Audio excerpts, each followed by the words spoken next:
Hi folks, welcome to today's color process video. As with the previous comic, because the line work was so simple in this, I decided to keep the colors fairly simple as well. However, with this one, I think I did a much better job of it. Like I wanted to keep the color scheme fairly limited, but try to make the most of the limited colors I used. So, like the cat has kind of like a grayish purple kind of color going on. And then the kind of pink of the cushion the cat is on, I reuse that color for the cat's tongue, and I use like a more uh, saturated version of that for the blood and the heart and the little effects in say the penultimate panel. And then, I mean, just for the background in the second, third, and sixth panels, I just used like a few shades, like not even a few shades of blue, a single shade of blue. And I was thinking about going a bit more complex with the color, like having more of a detailed kind of gradient going on in the backgrounds of those aforementioned panels. Like even maybe giving detailing of kind of like a floor beneath the cat, like showing a bit of a reflection and whatnot. And this was another case of done is better than perfect, where I just decided that those were details that didn't really need to be in there. And they were details, like some of those details, like having, excuse me, a more detailed floor beneath the cat. That was actually something I was going to do in the main comic itself, like in the actual line art, but I decided against it for time reasons. And similarly, with the colors, I decided to go the route I did, partly for time reasons. Um, Now, the one thing I did decide to do was I thought the gradient in the background looked a bit too flat and lifeless.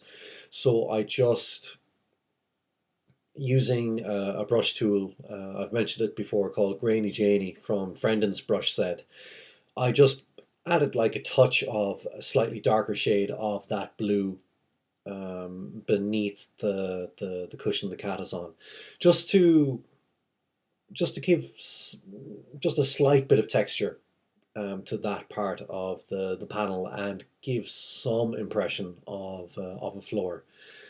Um, because otherwise it would have been fine, but it would have just looked like what it was, which was like this artwork floating on top of a very obviously digital gradient. So just adding that touch of like texture to it helps lessen the kind of digital look. Similarly, for the lighting on the cat, the hand, and the cushion. Originally, I was going to just have them rendered completely in like just uh, fairly stark flats, which I use in a lot of my stuff. Uh, but I thought again it looked a bit too stark, especially with um, how simple the art is. So I decided just to give it like a touch of texture by using what is it? There's an eraser tool I have. What's it called? I forget what it's called, but it kind of what it does is it doesn't do like a clean erasure of whatever you apply it to. It kind of it gives almost like a painterly kind of look, where like it adds a bit of a gradient, an uneven gradient to the um, if you do it correctly, to the part you kind of like erase out. And I felt that just made things look less flat. Um, not that the not that the flat lighting looked entirely bad, but um, I felt like erasing it in that way, giving it the slightly painterly look. It just helped. Oh, pardon me for a sec. Hello, come here. What's wrong? Come here. Come here. Come here.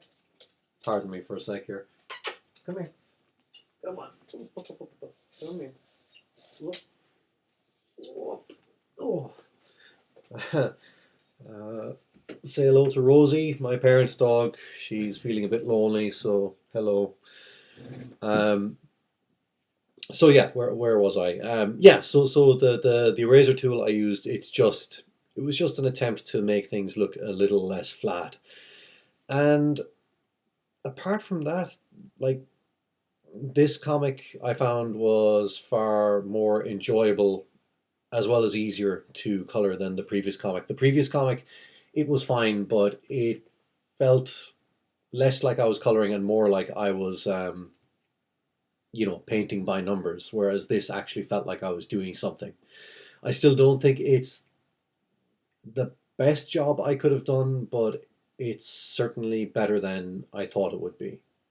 So yeah, that's pretty much it. So I will leave it at that. Thank you very much for watching, and I will talk to you at the next video and possibly Rosie as well. Take care.